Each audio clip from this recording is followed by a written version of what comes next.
ان الدین عند اللہ الاسلام وقال اللہ تبارک و تعالی یا ایہا الذین آمنوا ادخلوا فی السلم کافہ ولا تتبعوا خطوات الشیطان انہ لکم عدو مبین وقال اللہ تبارک و تعالی هو الذی ارسل رسولہ بالہدی ودین الحق لیظہرہ علی الدین کلہ وکفی باللہ شہیدا صدق اللہ العظیم اللہم صلی علی محمد وعلی آل محمد وبارک وسلم رب اشرح لی صدری ویسر لی امری واحلل عقدۃ من لسانی یفقہوا قولی واجعل لی وزیرا من اہلی آمین یا رب العالمین۔ میں سب سے پہلے اللہ تعالیٰ کا شکر ادا کرتا ہوں کہ اس کے فضل و کرم سے آپ ساتھیوں کا دیدار بھی ہو رہا ہے اور آپ سے ملاقات ہو رہی ہے، اور اللہ تعالیٰ کا شکر ادا کرنے کے بعد آپ تمام حضرات کا اور خواتین کا میں شکریہ ادا کرتا ہوں کہ آپ نے ہمارے ساتھیوں کی دعوت قبول فرمائی ہے، اور موسم کی اس شدت کے باوجود بھی آپ اس وقت ہمارے ساتھ موجود ہیں۔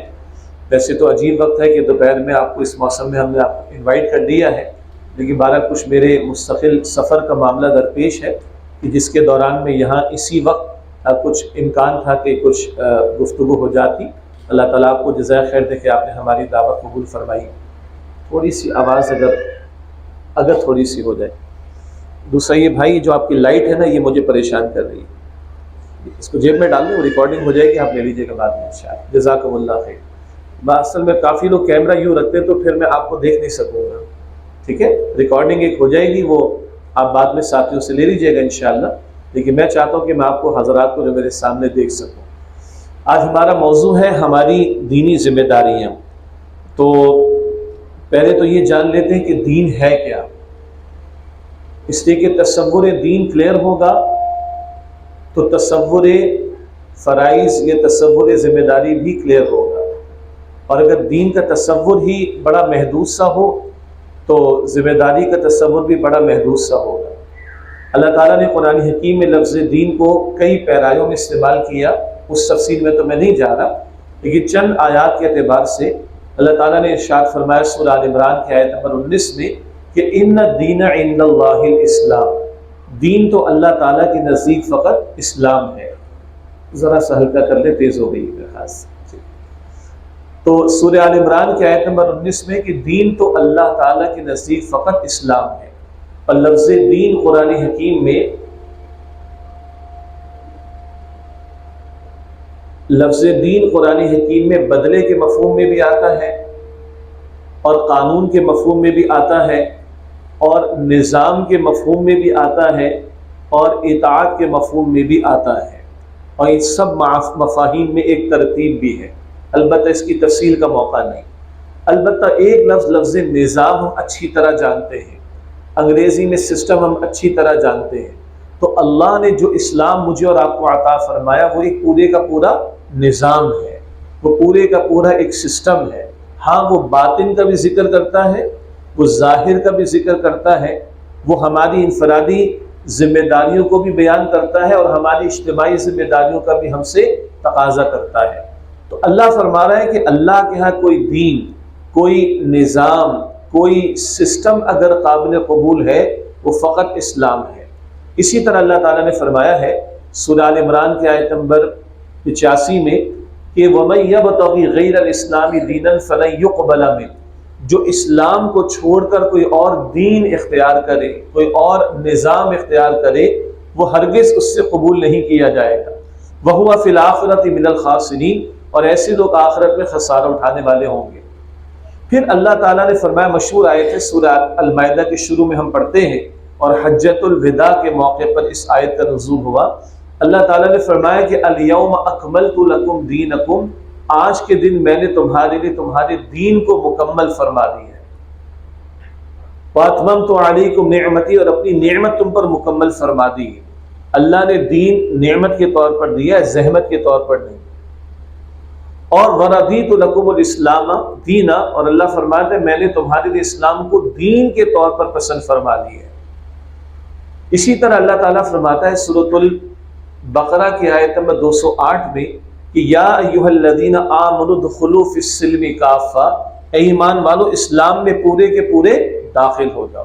ولا تتبعوا خطوات الشیطان، اور شیطان کے نقش قدم کی پیروی نہ کرو۔ اسی طرح اللہ تعالیٰ نے قرآن حکیم میں فرمایا ہے، سورۃ البقرہ کی آیت نمبر 85 ہے کہ افتؤمنون ببعض الکتاب وتکفرون ببعض، کیا تم اللہ کی کتاب کا ایک حصہ مانتے ہو ایک حصہ نہیں مانتے؟ کچھ احکام پر عمل کرتے ہو کچھ پر عمل نہیں کرتے۔ یہ تقسیم اگر تم کر دو، یہ ڈویژن اگر تم کر دو، کچھ لو کچھ نہ لو، کچھ پر عمل کرو کچھ پر عمل نہ کرو، تو اللہ فرماتا ہے یہ قابل قبول نہیں۔ فما جزاء من يفعل ذلك منكم الا خزي في الحیات الدنیا، تم میں سے جو یہ رویہ اختیار کرے اس کی سزا اس کے سوا کیا ہوگی کہ دنیا میں ذلت اور رسوائی ہو، وَيَوْمَ الْقِيَامَةِ يُرَدُّونَ إِلَىٰ أَشَدِّ الْعَذَابِ، اور قیامت کے دن ایسے لوگوں کو شدید عذاب کی طرف لوٹایا جائے۔ ان 5 آیات کا حاصل یہ ہے کہ اللہ کے ہاں اسلام دین کے طور پر ہے، نظام کے طور پر ہے، اور اللہ کے ہاں جو نظام قابل قبول ہے، جو سسٹم قابل قبول ہے، وہ اسلام ہے۔ دوسری آیت کا حاصل، اسلام کے سوا کوئی اور دین، کوئی اور نظام، کوئی اور سسٹم اللہ تعالیٰ کے قابل قبول نہیں۔ تیسری آیت کا حاصل، اللہ فرماتے دین میں نے مکمل فرما کر تمہیں دیا ہے۔ چوتھی آیت کا حاصل، اللہ فرماتے پورے کے پورے اسلام میں داخل ہو جاؤ۔ اور پانچویں آیت کا حاصل ہے کہ کچھ لو کچھ نہ لو، یہ بٹس اینڈ پیسز کی بات ہو جائے، یہ پک اینڈ چوز کی بات ہو جائے، یہ کچھ لینا نہ کچھ نہ لینا کی بات ہو جائے، یہ جزوی اطاعت کا معاملہ ہو جائے، پارشل اوبیڈینس کی بات ہو جائے، اللہ فرماتے یہ قابل قبول نہیں، اس کی سزا ہے ذلت اور رسوائی اور آخرت میں شدید عذاب کا معاملہ۔ اگلا نقطہ یہ ہے، اسلام جو کہ دین ہے، ہمارے یہاں انگریزی کا ایک لفظ چلتا ہے ریلیجن، اور بہت سے لوگ کہتے ہیں کہ اسلام از اے ریلیجن۔ تو ریلیجن کیونکہ انگریزی زبان سے آیا تو اس کو وہاں سے چیک کریں گے۔ اگر ہم معروف کسی ڈکشنری کو لیں انگریزی کی، تو ریلیجن کیا ہے؟ a set of beliefs، کچھ عقیدوں کا مجموعہ، یا a set of instructions dealing with the personal affairs of life، کچھ ایسی ہدایات کا مجموعہ جو لوگوں کی انفرادی زندگی سے بات کریں۔ تو انگریزی میں یہ بات ٹھیک ہے، اور انگریزی کا لفظ یا ٹرمینالوجی ریلیجن، یہ بات بالکل ٹھیک ہے، مگر اسلام کے لیے کہنا کہ بس یہ ذاتی معاملات کے لیے، اسلام کے لیے کہنا یہ کچھ عقیدوں کا مسئلہ ہے، بس اسلام کے لیے کہنا کہ بس وہ ذاتی معاملات زندگی کے لیے رہنمائی دیتا ہے، یہ بہت بڑی بہتان کی بات ہوگی اسلام کے بارے میں۔ تو Islam is not just a religion of English, Islam is دین، اسلام سسٹم آف لائف ہے، اسلام نظام زندگی ہے۔ اس سادہ سی بات ہے، ہم قرآن پاک کو اگر ترجمے سے پڑھیں، اور ماشاءاللہ اس مرتبہ یہاں رمضان المبارک میں کافی ساتھیوں کو دورہ ترجمہ قرآن میں شرکت کا موقع ملا، مجھے یہ سعادت کراچی میں ملی تھی۔ جو پہلی مرتبہ گزرتا ہے وہ تو حیران رہ جاتے، اتنا کچھ قرآن کریم میں، اور قرآن ہے ہی ایسا کلام کہ وہ باطن کی بات بھی کرتا ہے، ظاہر کی بات بھی کرتا ہے، فرد کی بات بھی کرتا ہے، گھر کی بات بھی کرتا ہے، وہ معاشرے کی بات بھی کرتا ہے، وہ سیاست کی بات بھی کرتا ہے، وہ معیشت کی بات بھی کرتا ہے، معاشرت کی بات بھی کرتا ہے، زندگی کے تمام امور کے لیے رہنمائی دیتا ہے۔ اگر ایک بندہ مسلمان قرآن پاک کے ترجمے سے بھی گزرے تو وہ صاف صاف بتا دے گا کہ اسلام صرف چند عقیدوں کا مجموعہ نہیں ہے، اسلام صرف زندگی کے چند انفرادی معاملات کے لیے رہنمائی نہیں دیتا، وہ زندگی کے تمام معاملات کے لیے رہنمائی دیتا ہے۔ مگر آج ہم زوال کے دور سے گزر رہے تو ہمارے تصورات دین میں بھی بگاڑ پیدا ہو گیا اکثر کے، اور ہم بھی کہتے ہیں بھائی مذہب تمہارا ذاتی مسئلہ ہے، ہر بات میں مذہب کو کھینچ کر لانے کی ضرورت نہیں، بھائی یہ بندے اور بندے کے رب کے درمیان مسئلہ ہے۔ نہیں بھائی، ہر بات میں دین آئے گا، ابھی آگے ہم سمجھیں گے انشاءاللہ مزید۔ ہر بات میں دین آنا چاہیے، جیسے بھی تمہید میں آئے کہ اللہ ہمارا رب بھی ہے، اللہ ہمارا خالق بھی ہے، اللہ ہمارا مدبر بھی ہے، تدبیر فرمانے والا، اللہ اس کائنات کا منتظم بھی ہے، انتظام فرمانے والا، اللہ اس کائنات کا معبود بھی ہے نا۔ چلے سادہ سی بات ہے، کتنے گھنٹے معبود ہے وہ؟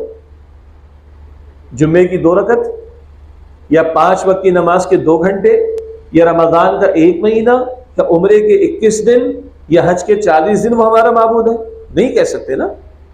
تو وہ 24 گھنٹے معبود ہے۔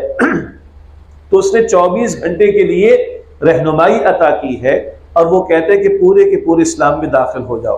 تو یہ بگڑا ہوا کچھ لوگوں کا تصور کہ اسلام ایک ریلیجن ہے، انگریزی کا ریلیجن انگریزی میں ٹھیک ہے، وہ بدھ مت کے لیے، جین مت کے لیے، مسیحیت کے لیے، یہودیت کے لیے ٹھیک ہوگا، مگر اسلام کے لیے لفظ ریلیجن درست نہیں ہے۔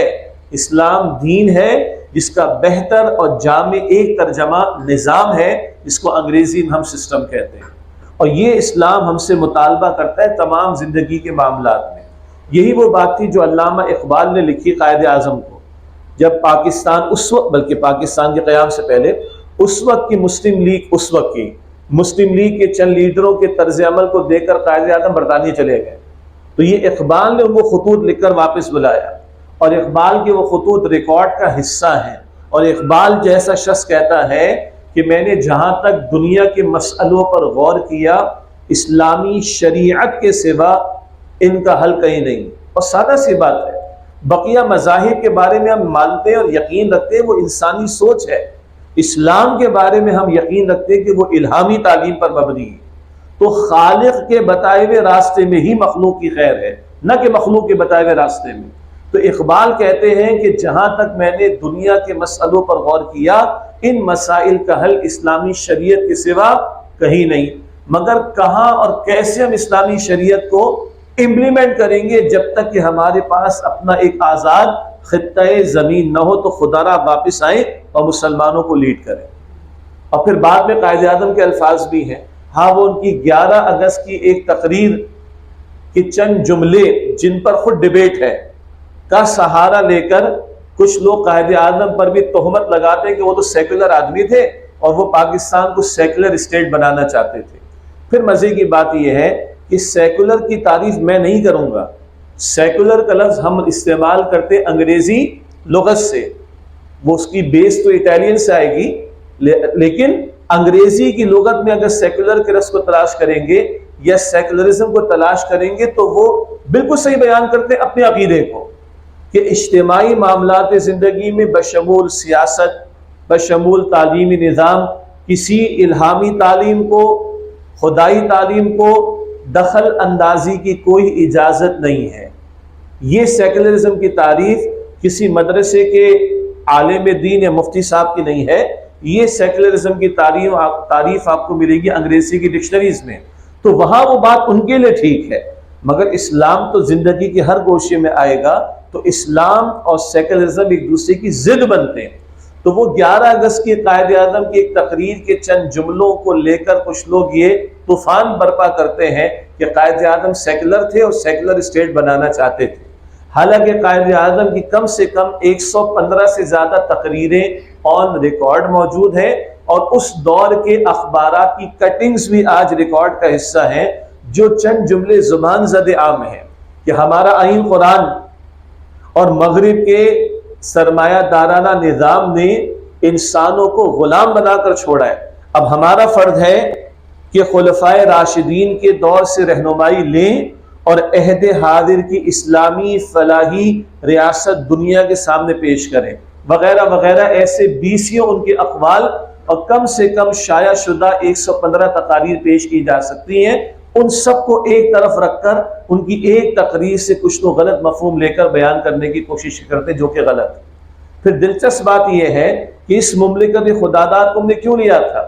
ہم نے قرارداد مقاصد میں طے تو ٹھیک کیا اور اپنے آئین کا حصہ بھی بنایا، مگر آج آئین کا جو ستیہ ناش ہم کر رہے ہیں اور آئین کی خلاف ورزیاں ہم کر رہے ہیں، اور شریعت کے چند معاملات کے حوالے سے جو لیت و لال کا معاملہ ہمارے یہاں ہے، یعنی ایک ہی مثال میں آپ کے سامنے رکھوں ہے سود کے خاتمے کا مسئلہ، اور اس بارے میں 60 برس سے جو محنتیں ہوتی چلی آ رہی ہیں، ذرا ایک فیصلے کو بدلا کی جاتا ہے، ڈیلے کیا جاتا ہے، اور یہ قوم اللہ اور اللہ کے رسول سے حالت جنگ میں کھڑی رہتی ہے۔ یہ ہمارا طرز عمل ہے۔ لکھا ہم نے صحیح تھا کہ اس ملک میں حاکمیت اعلیٰ کس کے لیے ہے؟ اللہ کے لیے۔ جب دنیا نے کہا کہ government of the people, for the people, by the people, عوام حاکم، عوام کی حکومت، ہم نے کہا کہ نہیں، سوورنٹی belongs to اللہ سبحانہ و تعالیٰ۔ اس ملک میں حاکمیت اعلیٰ کس کے لیے ہے؟ اللہ کے لیے، ہم تو نمائندے اس کے۔ and no legislation would be made repugnant to the Quran and Sunnah. کوئی قانون سازی کتاب و سنت کے خلاف اس ملک میں نہیں ہوگی. کیا کچھ ہو رہا ہے ہم سب کو پتہ ہے.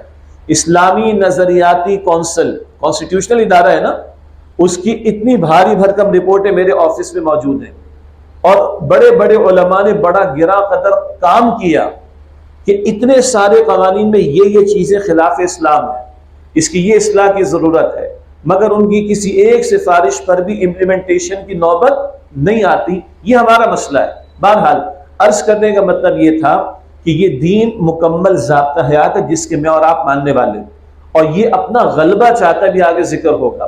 اور مستقبل کے منظرنامے کی طرف ہمارے علی جنید بھائی نے ایک اشارہ بھی کیا, وقت ہوا تو اشارہ میں بھی مزید کر دوں گا انشاءاللہ تعالی.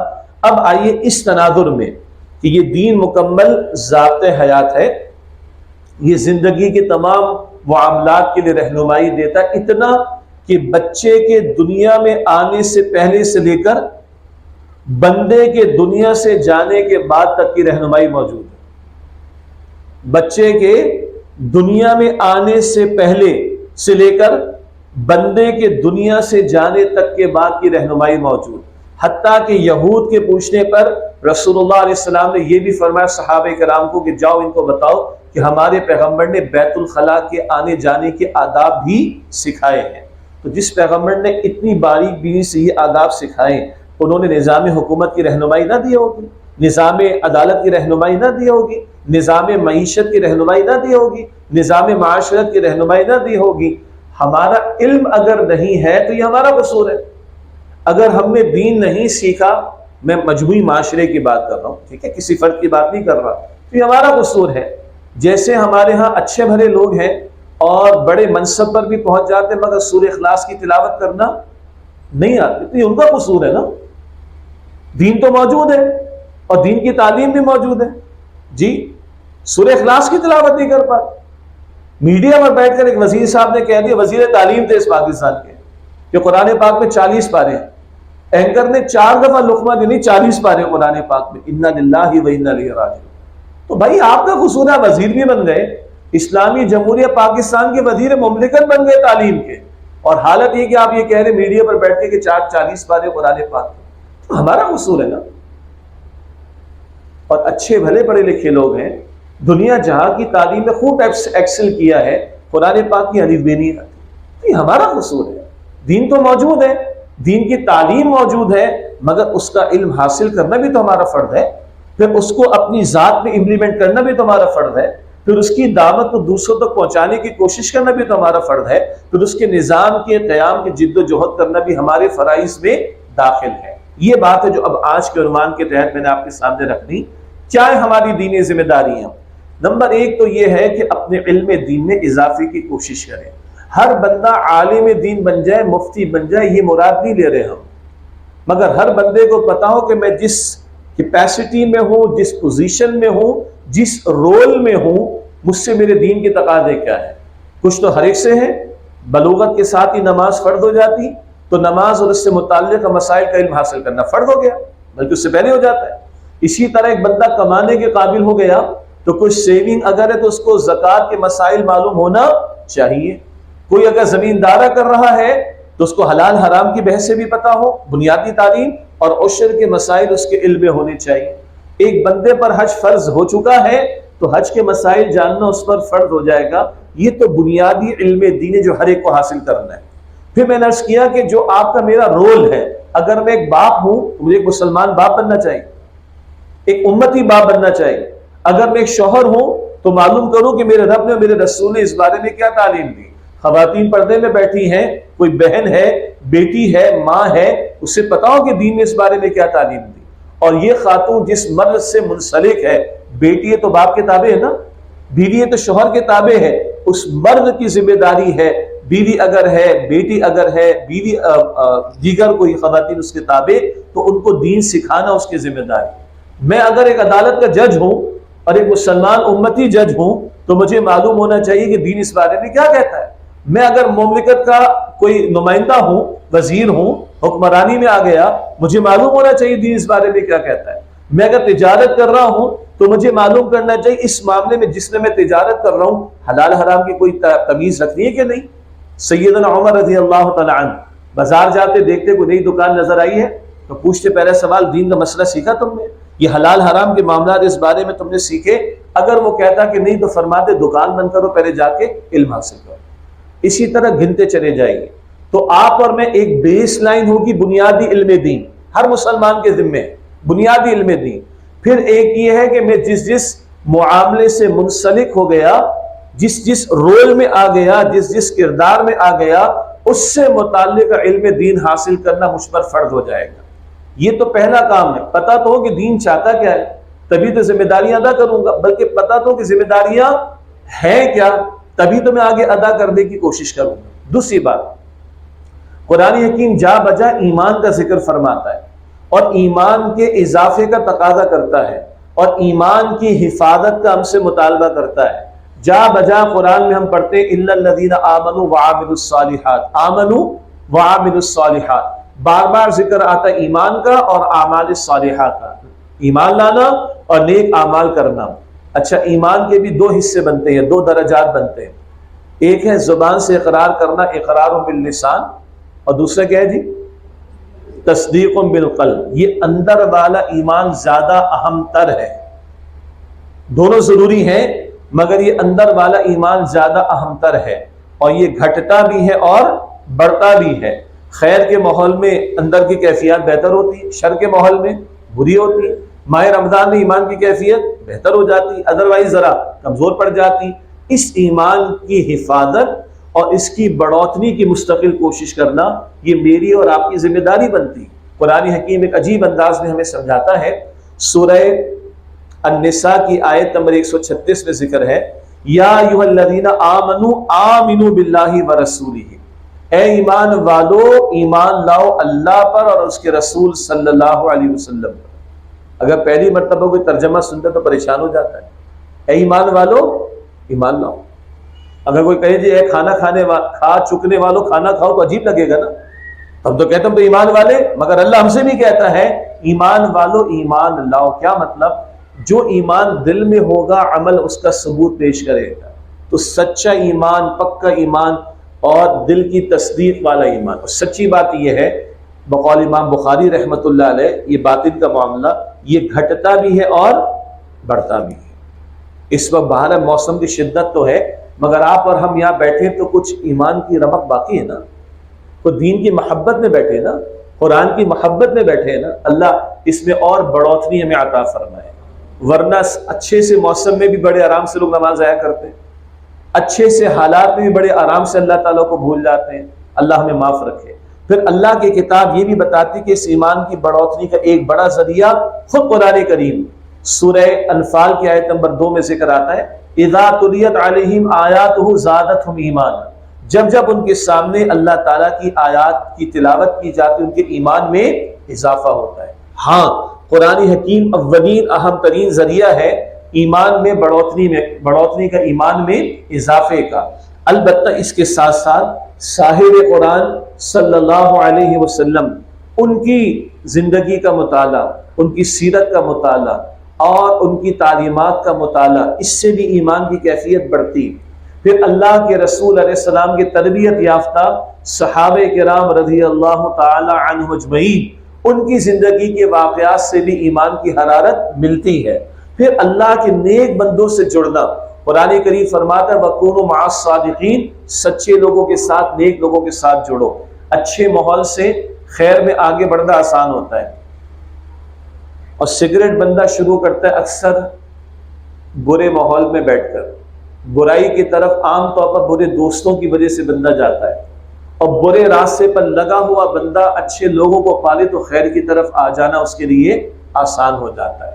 تو اپنے آپ کو، اپنے گھر والوں کو خیر کے اور دین کے اور قرآن کے ماحول سے جوڑنا، اس سے ہماری ایمانی کیفیت میں اضافہ ہوگا، اور جب ایمان بڑھتا جائے گا انشاءاللہ تعالی تو اعمال کی طرف بھی پیش قدمی ہوتی چلی جائے گی۔ اگلی بات، ہماری دینی ذمہ داریوں میں اگلی بات، اگر ایک لفظ میں تمام پیغمبروں کی تعلیم کو بیان کریں تو ایک لفظ میں ہر پیغمبر کی دعوت کیا ہے؟ ہر پیغمبر نے کہا یا قوم اعبدوا اللہ، اے میری قوم اللہ کی عبادت کرو۔ اور رسول اللہ علیہ السلام سے کہلوایا کہ یا ایھا الناس اعبدوا ربکم، اے انسانوں اپنے رب کی عبادت کرو۔ فرق کیا ہے؟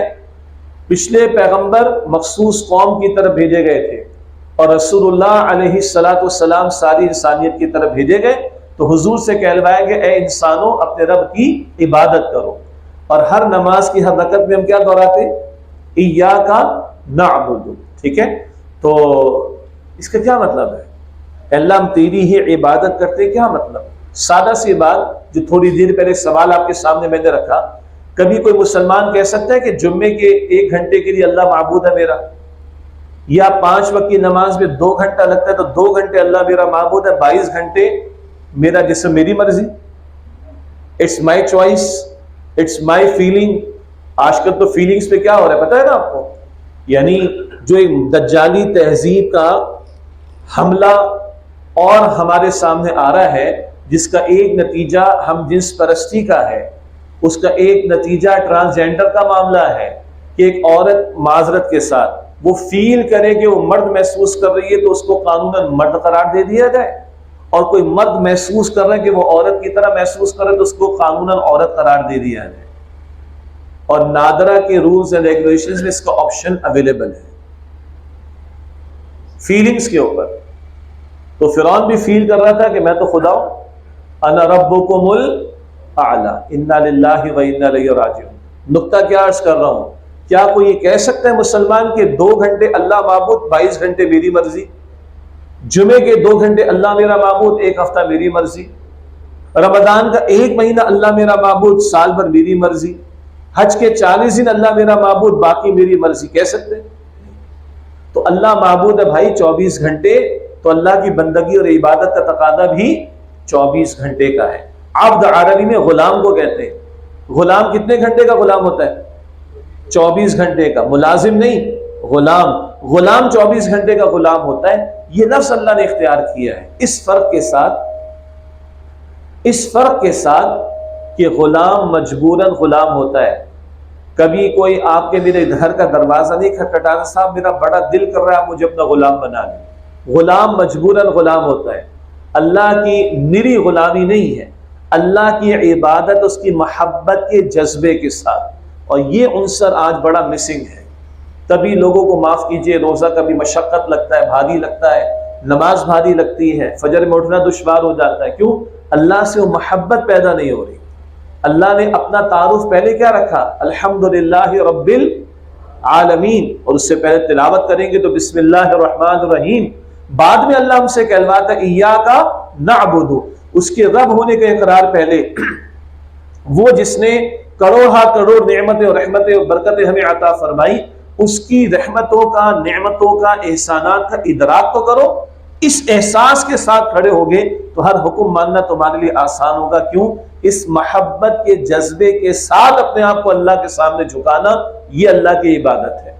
البتہ جیسے ہم سب نے مانا کہ یہ عبادت 2 گھنٹے کا معاملہ نہیں، یہ 1 ہفتے میں 1 دن کا 1 گھنٹے کا معاملہ نہیں، یہ 24 گھنٹے کا معاملہ۔ تو اب گنتے چلے جائیے، نماز بھی عبادت ہے، زکوٰۃ، روزہ، حج، قربانی بھی عبادت ہے، ماں باپ کے ساتھ حسن سلوک بھی کیا ہے؟ عبادت ہے۔ حلال کمانا کیا ہے؟ عبادت ہے۔ پڑوسی کا حق ادا کرنا بھی کیا ہے؟ عبادت ہے۔ صلہ رحمی کرنا بھی کیا ہے؟ عبادت ہے۔ مخلوق خدا کے ساتھ بھلا سلوک کرنا بھی کیا ہے؟ عبادت ہے۔ اور حرام کو کمانا گناہ ہے، ماں باپ کے ساتھ زیادتی کرنا گناہ ہے، قطع رحمی کرنا گناہ ہے، ظلم کرنا گناہ ہے، چوری کرنا گناہ ہے۔ حلال سے کمائے تو ثواب ہے، حرام سے کمائے تو گناہ ہے۔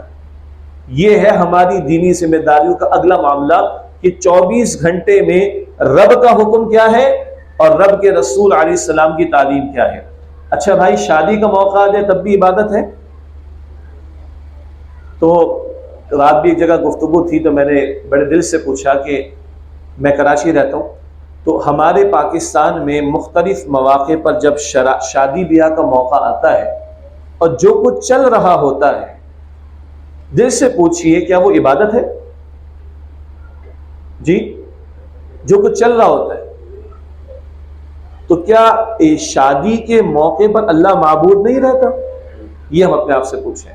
گھر میں انتقال ہو جاتا ہے، بہنوں کو اور بیٹیوں کو وراثت میں حصہ دیتے ہیں ہم لوگ؟ اچھے بھلے نمازی نہیں دیتے. حاجی صاحب ہے، نمازی صاحب ہے، حافظ صاحب ہے، رمضانی صاحب ہے. حاجی کہلوانے کا لوگوں کو شوق ہے تو مجھے رمضانی مجبوراً کہنا پڑ رہا ہے. کبھی کسی کے نام کے ساتھ نہ کہا نمازی شجاع الدین شیخ صاحب، نمازی حامد صاحب، کبھی نام سنا آپ نے؟ تو یہ حاجی کیوں لکھوانے کا ہمیں شوق پڑ گیا؟ عجیب بات. لیکن اچھے بھلے حاجی، نمازی، روزے دار، زکوٰۃ دینے والے، عمرہ کرنے والے، یہاں کے مسئلہ آ جاتا ہے. بیٹیوں کو حصہ نہیں ملتا، بہنوں کو حصہ نہیں ملتا. اور ہم مان رہے ہیں کہ اللہ معبود 24 گھنٹے میں سے 2 مثالیں بھی دی. تو بھائی شادی کے موقع پر بھی عبادت کرنی اور میت کے موقع پر بھی عبادت کرنی ہے. چلیں اور آگے. اگلا مرحلہ یہ ہے کہ ہم اللہ کے بندے ہیں اور رسول اللہ صلی اللہ علیہ وسلم کے نمائندے ہیں. تو رات میں نے 2 الفاظ کے تحت گفتگو رکھی تھی، یہی بات جو آپ کے سامنے رکھ رہا ہوں. ہمیں 2 کام کرنے ہیں، ایک اللہ تعالیٰ کی بندگی اور دوسرا اللہ سبحانہ و تعالیٰ کے رسول صلی اللہ علیہ وسلم کی نمائندگی. یہی کلمے کا حاصل ہے لا الہ الا اللہ محمد الرسول اللہ صلی اللہ علیہ وآلہ وسلم.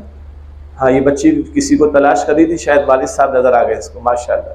جی تو اللہ کی بندگی ہے بھائی اور رسول اللہ علیہ السلام کی نمائندگی. ہم کہتے ہیں نا ہم سب سے بہترین امت ہیں، ہم خیر امت ہیں، ہم سب سے پہلے جنت میں داخل ہوں گے. بالکل اللہ ہم سب کو توفیق عطا فرمائے. لیکن سوال یہ ہے کہ ہم خیر امت جو ہیں یہ فری میں ہیں یا کسی وجہ سے؟ بھئی میں کہیں نوکری کر رہا ہوں، آپ کہیں نوکری کر رہے ہیں، تنخواہ ملتی ہے نا؟ تو گھر بیٹھے رہیں گے تنخواہ مل جاتی؟ نہیں. ہاں کوئی ورک فرام ہوم کر رہے تو کام اس کو بھی کرنا پڑتا ہے، لیٹا نہیں رہتا، وہ کام کرنا پڑتا ہے نا. کام کرو گے تنخواہ ملے گی اور انکریمنٹ بھی ملے گا، بونس بھی مل جائے گا، پرکس اور بینیفٹس بھی مل جائیں گے. کام نہ کریں تو کیا ہوتا ہے؟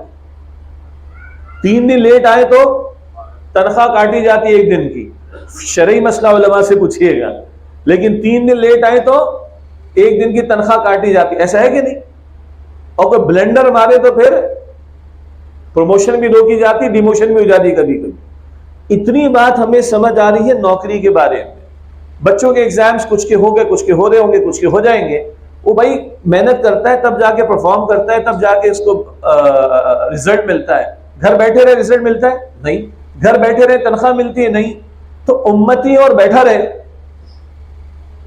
امتی اور نمائندگی نہ کرے رسول اللہ علیہ السلام کی، تو کیا خیال ہے یہ فضیلت برقرار رہے گی؟ نہیں بھائی. اب یہ بھی ہماری دوہری ذمہ داری. پچھلے انبیاء کے ماننے والے ان کو مانتے تھے، آخری رسول علیہ السلام کو ماننے والوں نے صرف ان کی ماننی نہیں ہے، ان کی منوانی بھی ہے. ان کی بات پر عمل نہیں کرنا، ان کی بات کو پہنچانا اور ان کے تقاضوں کو پورا کرنا بھی ہے. عرض یہ کر رہا ہوں کہ ہماری دینی ذمہ داریوں میں اکیلے مسلمان بن جانا کافی نہیں. ہماری دینی ذمہ داریوں میں اکیلے بڑا اچھا نمازی تہجد گزار ہو جانا کافی نہیں. ہم نے عبادت کرنی ہے اللہ کی اور نمائندگی کرنی ہے رسول اللہ صلی اللہ علیہ وسلم کی. اس کام کے لیے اس امت میں مجھے اور آپ کو کھڑا کیا گیا. چنانچہ قرآن کریم میں ہے سورہ آل عمران کی آیت نمبر 110 میں، کنتم خیر امت اخرجت للناس تأمرون بالمعروف وتنہون عن المنکر. تم بہترین امت ہو جنہیں لوگوں کے لیے برپا کیا گیا، تم بھلائی کا حکم دو گے، بدی سے روکو گے. یہ کام کریں تو خیر امت ہے. ذرا دل پر ہاتھ رکھ کے بتائیے، یہ 2 ارب مسلمان زمین پر آج ہیں، سب سے سستا خون کس کا بہ رہا ہے آج؟ ہمارا. ہم نے چیچنیا میں دیکھا، ہم نے بوسنیا میں دیکھ لیا، ہم نے عراق میں دیکھا، ہم نے افغانستان میں دیکھا، ہم نے کشمیر میں دیکھا، اس ملک میں ہم نے لاشیں دیکھیں، اور آج ہم فلسطین میں دیکھ رہے ہیں. یہ پانی کی بوٹل آپ کے پاس میرے پاس تو اویلیبل ہے. یہ 2 ارب مسلمانوں میں آج ہمت ہے کہ رفح بارڈر کراس کر کے اندر پہنچا سکے.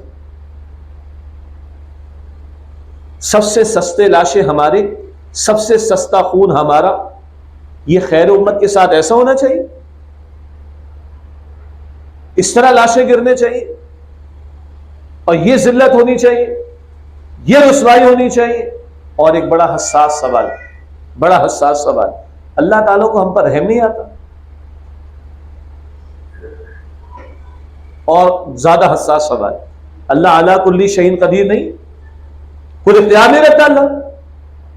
پھر ہماری ذلت کیوں آج، یہ رسوائی کیوں آج ہماری؟ او بھائی اللہ نے تمہیں اٹھایا مشن کے لیے، یہ مشن پورا کرنے کی جد و جہد کرو، اللہ کی رحمت لے لو، فضیلت لے لو۔ ورنہ بنی اسرائیل کی تاریخ ہمارے سامنے ہے۔ قرآن پاک میں سورۃ البقرہ کے بعد کون سی سورت ہے؟ سورۃ الفاتحہ کے بعد کون سی؟ جواب میں نے دے دیا۔ الفاتحہ کے بعد کون سی سورت ہے؟ البقرہ۔ البقرہ کی 150 شروع کی آیات پڑھ جائیے، ہم مسلمانوں کا بیان کم ہے، یہود کا بیان زیادہ ہے۔ کیوں؟ ہم سے پہلے یہ امت کے منصب پر تھے، گڑبڑ کی، اللہ نے ذلیل اور رسوا کیا، اور ہم آخری امت ہیں۔ ہماری عبرت کے لیے اللہ تعالیٰ نے ان کے حالات ہمارے سامنے رکھے کہ تھے تو اللہ کے چنے ہوئے، کتاب ملی، پیغمبر ملے، ہاں، لیکن جب کتاب کو پس پش ڈالا، پیغمبر کے مشن کو چھوڑا، اللہ نے ذلیل اور رسوا کر ڈالا۔ قرآن پاک کہتا ہے، جن لوگوں نے رمضان میں دورہ ترجمہ قرآن سنا ان کو یاد بھی ہوگا، سورہ البقرہ کی آیت نمبر 61 میں ہے، ضربت علیہم الذلۃ والمسکنہ، ان پر ذلت اور محتاجی تھوپ دی گئی۔ تو کیوں ذلیل ہوئے؟ حالانکہ اللہ تعالیٰ نے ان کو کتاب دی، پیغمبر بھیجے، اور بنی اسرائیل کی 14 صدیوں کی تاریخ ہے، ہزاروں انبیاء ہیں، تورات، زبور، انجیل ان کو ملی، بڑی بڑی بادشاہت سلیمان علیہ السلام، داؤد علیہ السلام کی ان کو ملی، مگر کتاب پس پشت اور پیغمبر کا مشن چھوڑا، اللہ کہتے ہیں ان کو ذلیل اور رسوا نے کر دیا۔ تو بھائی، نہ ان سے کوئی اللہ کو دشمنی تھی، اور معاف کیجئے گا، نہ ہم کوئی سپر چہیتے اللہ تعالیٰ کی۔ اللہ نے اصول دیا ہے، تمہیں امت بنا کر کھڑا کیا، امت والا کام کرو گے تو اللہ کی رحمت تمہارے ساتھ ہوگی، اور اگر اللہ نے جو ذمہ داری تم پر ڈالی ہے پیغمبر کے نمائندگی، اس کو فراموش کرو گے تو حدیث سن لیں، ان اللہ یرفع بہذا الکتاب اقواما ویدع بہ آخرین، بے شک اللہ تعالیٰ اس قرآن کی بدولت قوموں کو عروج عطا فرمائے گا، اور اس کو ترک کر دینے کی وجہ سے قوموں کو ذلت اور رسوائی میں مبتلا کر دے گا۔ علامہ اقبال نے اسی کا رونا تو رویا، وہ زمانے میں معزز سے مسلمان ہو کر، اور تم خار ہوئے تاریخ قرآن ہو کر۔ شکوہ جواب شکوہ اقبال نے کہا نا، وہ بتا رہے اقبال ہمیں، اس قرآن کو تم نے چھوڑا تو ذلت اور رسوائی دی۔ اور جواب شکوہ کے آخر میں کیا کہا ہے؟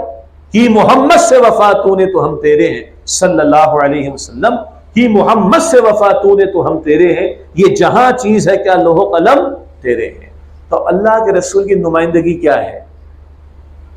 اللہ کے رسول قرآن ہمیں عطا کر گئے، دین ہمیں عطا کر گئے، ہم نے اس کا علم حاصل کرنے کی بات بھی کی ہے، ہم نے اس پر عمل درآمد کرنے کی طرف بھی بات توجہ دلا دی ہے۔ اب اس پیغام کو دوسروں تک پہنچانا، اور نمبر 2، اس پیغام جو دین اللہ کے رسول لے کر آئے اس کے نظام کو قائم کرنے کی جد و جہد کرنا، یہ بھی ہماری دینی ذمہ داریوں میں شامل ہے۔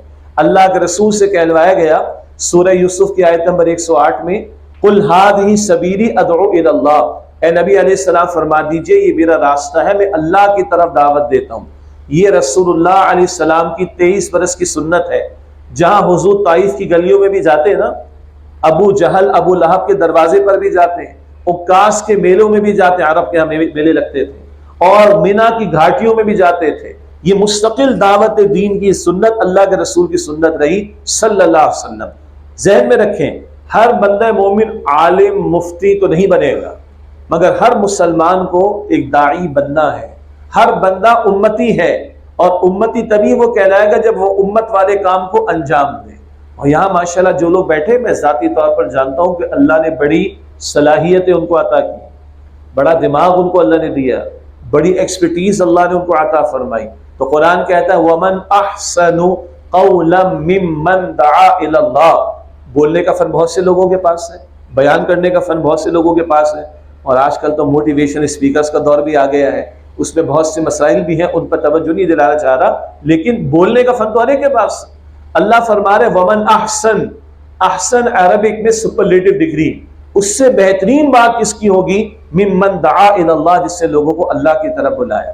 تو آپ اور میں جس کیپیسٹی میں ہیں، جس دائرے کار میں ہے، باتیں تو ہوتی ہے نا، کون بات نہیں کرتا، کون کلام نہیں کرتا، کون گفتگو نہیں کرتا، کون میسیجز کو فارورڈ نہیں کرتا، کون بات نہیں کرتا؟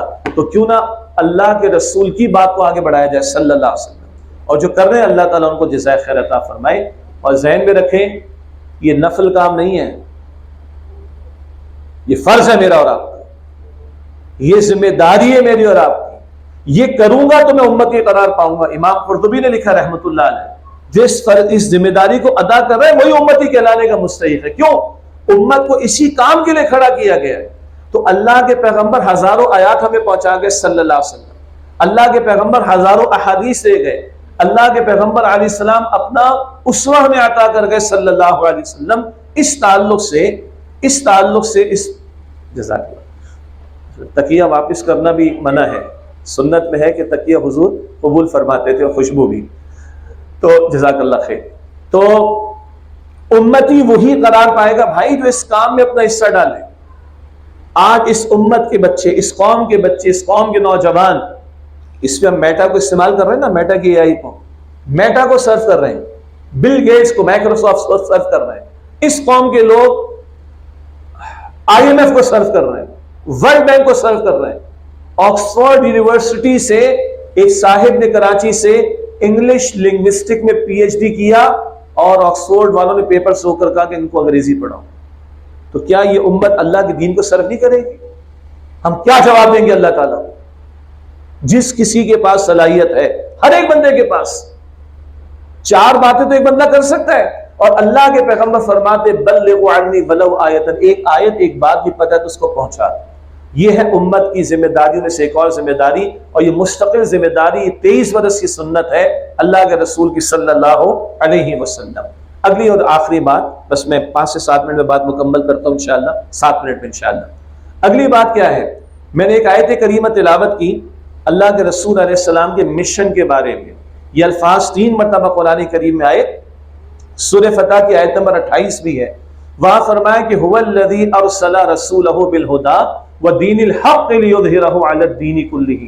اللہ جس نے اپنے رسول کو بھیجا صلی اللہ علیہ وسلم الہدا، مکمل ہدایت نامہ دے کر، وہ قرآن حکیم، ودین الحق، دین حق، دین اسلام دے کر، لیظہرہ علی الدین کلہ، تاکہ آپ صلی اللہ علیہ وسلم اس دین حق کو کل نظام زندگی پر غالب فرما دیں. اللہ نے قرآن کس لیے دیا ہے؟ بس تلاوت ہو جائے، صرف پڑھ لیا جائے، پڑھنا مبارک ہے، صرف حفظ کر لیا جائے مبارک ہے، چھاپ دیا جائے مبارک ہے، قرآن کا ترجمہ بیان کر دیا جائے مبارک ہے، کافی نہیں ہے. کیوں قرآن دیا اللہ تعالیٰ نے؟ اور یہ دین کس نے دیا؟ کچھ لوگ عالم بن جائیں ضرورت ہے، کچھ لوگ مفتیان کرام بن جائیں ضرورت ہے، کتابیں چھاپ دی جائیں لازم ہے، کافی ہے نہیں. یہ قرآن اپنا نفاذ چاہتا ہے، یہ دین اپنا غلبہ چاہتا ہے. آج تو مسلمان پٹنے پر راضی ہو کر بیٹھے ہوئے، مرنے پر راضی ہونے کے لیے بیٹھے ہوئے، دبنے پر راضی ہونے کے لیے بیٹھے ہوئے. دین دبنے کے لیے تو نہیں آیا، دین جو ہے وہ مغلوبیت کے لیے تو نہیں آیا. دین تو کائنات کے رب کا ہے، وہ تو غالب ہے پوری کائنات پر، اس کا دین بھی چاہتے کہ اس کا غلبہ ہو. البتہ عالم اسباب کے تحت دین کے ماننے والوں سے یہ تقاضا ہے کہ وہ دین کے غلبے کی جد و جہد میں اپنا حصہ ڈالیں. دوبارہ اللہ غالب ہے پوری کائنات پر، اللہ غالب علی امرہ، اللہ کو اختیار رکھتا ہے، علی کل شیء قدیر. مگر عالم ظاہر میں دین کے ماننے والوں سے اللہ کا تقاضا ہے کہ وہ اللہ کے دین کو غالب کرنے کی جد و جہد میں اپنا حصہ ڈالیں.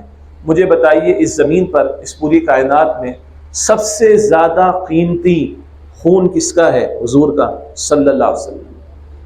طائف میں بہا کے نہیں، احد کے میدان میں بہا کے نہیں. اور مجھے کہنے دیجئے بہا نہیں، اللہ نے بہنے دیا، ورنہ اللہ علی کل شیء قدیر ہے. مشرکوں کو پہلے مٹا کے ختم کر دیتا، طائف والوں کو پہلے مٹا کے ختم کر دیتا. نہ، یہ قیامت تک کام چلے گا.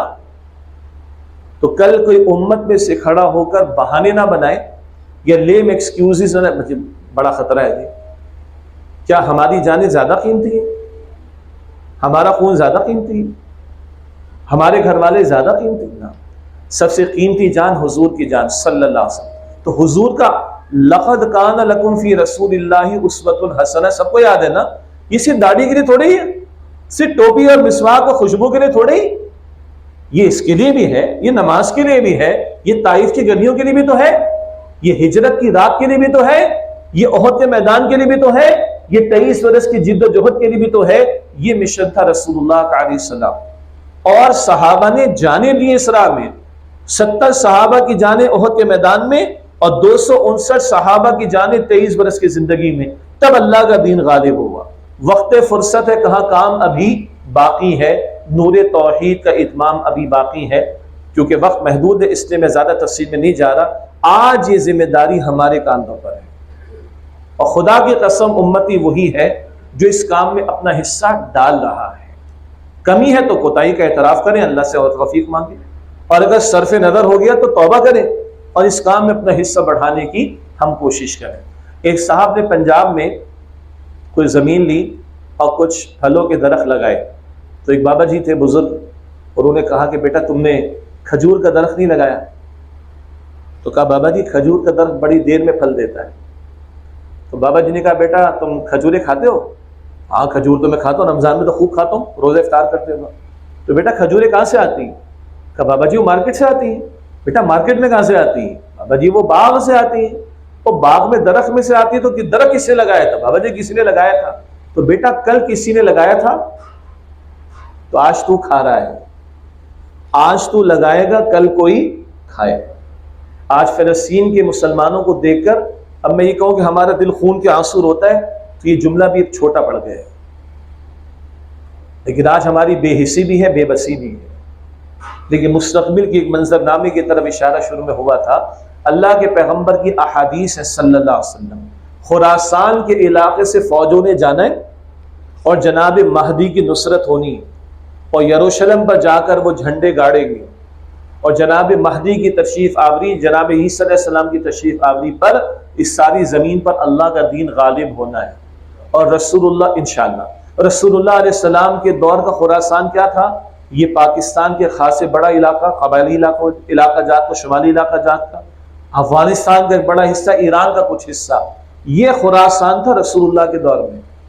تو بھائی فوجیں ادھر جانی ہیں، ادھر کچھ ہوگا تو جائیں گی نا۔ ہم اللہ کا شکر ادا کرتے ہیں کہ اللہ نے چھپڑ پھاڑ کر ایٹمی صلاحیت ہمیں دے رکھی، اللہ نے چھپڑ پھاڑ کر بہترین میزائل ٹیکنالوجی دے رکھی، اللہ نے چھپڑ پھاڑ کر نیوکلیر سائنسز میں ہمارے بعض لوگوں کو آگے بڑھا دیا۔ میں انسٹیٹیوٹ بھی گیا اسلام آباد، وہاں پر گفتگو بھی اسٹوڈنٹس کے ساتھ، ٹیچرز کے ساتھ ہوئی، مگر اس کو دو ہاتھ اور آگے بڑھنا ہے نا۔ ہم نے کیپشن لگایا کہ اسرائیلی مظالم کا اصل جواب اسلامی ایٹمی پاکستان، محض ایٹمی نہیں، اسلامی جمہوریہ پاکستان ہے نا۔ ہم ایٹمی اس لیے کہہ رہے کہ نتن یاہو کو بھی پریشانی پاکستان سے، اسے کئی مرتبہ کہا کہ مجھے خوشی ہوگی اگر پاکستان کی ایٹمی صلاحیت ختم ہو جائے۔ اسماعیل ہانیہ نے بھی لکھا تو وزیر اعظم پاکستان کو لکھا ہے، اگر آپ پاکستان سے کوئی جواب دو گے تو سب بڑی آواز بلند کرو گے تو اسرائیل کو میسج جائے گا۔